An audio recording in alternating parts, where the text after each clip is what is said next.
Olá, sejam bem-vindos a mais um Devocional em Lucas. E dando continuidade aos devocionais, hoje nós leremos Lucas capítulo 13, versículos 31 a 35.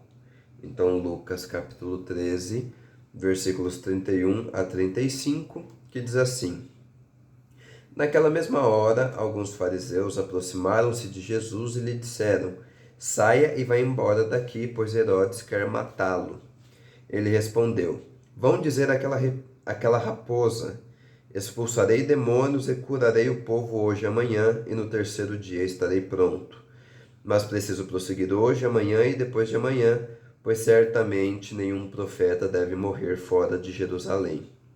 Jerusalém, Jerusalém, você que mata os profetas e apedreja os que lhes são enviados.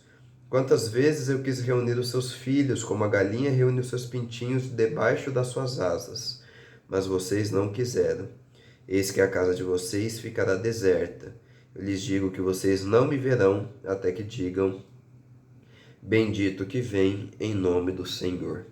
O texto ele é claro em falar que esse acontecimento ele ocorre na mesma hora do discurso anterior de Jesus, que estava condenando, por assim dizer, dando uma advertência aos judeus sobre o esforço que você deveria ter para alcançar o reino, e que a descendência judaica deles, por assim dizer, não valeria de nada para alcançar o reino de Deus. E aí então, naquela mesma hora, alguns fariseus aproximam-se de Jesus e dizem para ele ir embora, porque Herodes Antipas queria matá-lo. Alguns comentaristas eles vão especular que talvez isso fosse até uma mentira. Eles espalharam uma notícia falsa para Jesus sair de lá. Ou, de fato, isso era uma verdade e eles foram falar até Jesus isso. Só que, de toda forma, os fariseus, um grupo muito conhecido por ser oposto a Jesus nesse momento, eles não tinham nenhuma boa intenção em falar para Jesus sendo mentira ou sendo verdade, o que provavelmente é verdade, pela resposta que Jesus dá.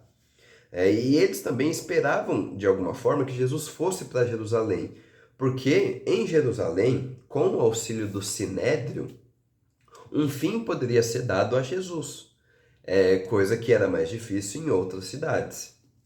Então eles também esperavam que Jesus fosse para Jerusalém para de fato acabar com a vida dele. Só que Jesus responde esse aviso que os fariseus dão, e responde chamando Herodes de raposa, né?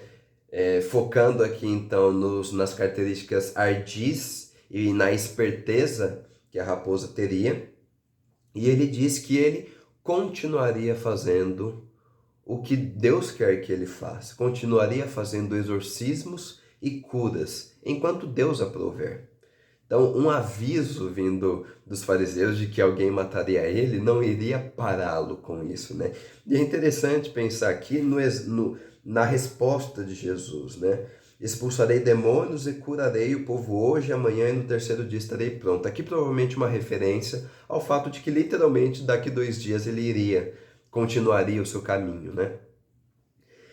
Mas Jesus fala simplesmente que ele vai continuar expulsando e curando as pessoas, né? Expulsando demônios e curando as pessoas. Qual que é o grande crime disso? Para Herodes querer matar Jesus por esse motivo, né?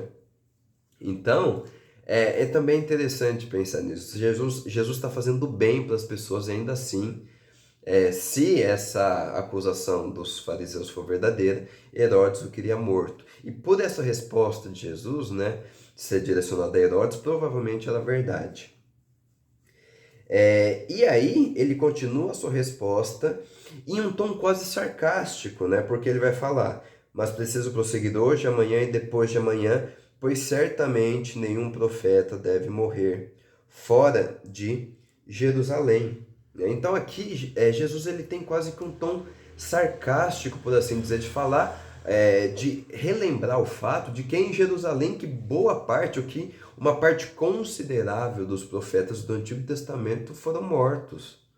É nessa grande cidade, na cidade que em tese seria a cidade de Deus, onde os assassinos dos profetas estão escondidos, né? De forma que nenhum profeta morre fora de Jerusalém. Como que eu morreria, né, se nenhum profeta morre fora de Jerusalém? E aí o comentário Esperança vai até comentar um pouco a esse respeito. Ele vai dizer assim: cabe-lhe a prerrogativa muito entristecedora de continuar sendo a assassina de profetas. Né? Jerusalém vai continuar com esse estigma, por assim dizer, que ela mesma criou para ela, de ser a assassina dos profetas. E depois desse momento, o tom de Jesus muda para um tom de lamento. Quando ele, por exemplo, fala Jerusalém, Jerusalém, repete a palavra como que para reforçar e em um tom triste. Você que mata os profetas e apedreja os que lhes são enviados. E aí depois ele dá um exemplo muito belo. Quantas vezes eu quis reunir os seus filhos como a galinha reúne os seus pintinhos debaixo das suas asas, mas vocês não quiseram. Eis que a casa de vocês ficará deserta. Então, Jesus está falando do fato de que ele de fato tentou. Ele tentou salvar Jerusalém, ele tentou proteger Jerusalém do juízo divino. Mas assim como os antepassados desse povo que está ouvindo Jesus e que mataram os profetas que Deus enviou, eles também estão seguindo esse caminho de incredulidade. Eles estão seguindo os mesmos passos dos seus antepassados que mataram os profetas. E a consequência que a gente já sabe é também a morte de Jesus. O comentário Esperança até vai falar a esse respeito, né? Em todas as vezes, sua amorosa determinação de Jesus fracassou diante da resistência insuperável da oposição deliberada. E Jesus até comenta: eis que a casa de vocês ficará deserta. A ideia aqui provavelmente é que a casa dele seria tomada por outra pessoa, que a casa dos judeus, a forma como é construída, dá a entender que a casa, ou seja, o templo dos judeus, seria tomado por outro, que acontece em 70 depois de Cristo, quando o Império Romano subjuga Jerusalém e destrói o templo. E é uma profecia que se cumpre. Só que a relação histórica entre Jesus e o povo de Israel não para aí, né? Eu lhes digo que vocês não me verão mais, até que digam, bendito que vem em nome do Senhor. Um dia, o povo de Jerusalém ainda vai se voltar para Deus. E nesse dia, eles vão falar acerca de Jesus. Bendito que vem em nome do Senhor. Que nós, como cristãos, possamos ansiar e desejar com que esse dia chegue e desejar também a conversão do povo de Israel, porque isso também é um sinal, né? É um sinal do fim dos tempos, por assim dizer, né? É um sinal de que toda a realidade de Deus está se transformando, é um sinal de que todo o plano de Deus está se concretizando. Então que tenhamos essa esperança também. Deus abençoe e até o próximo devocional.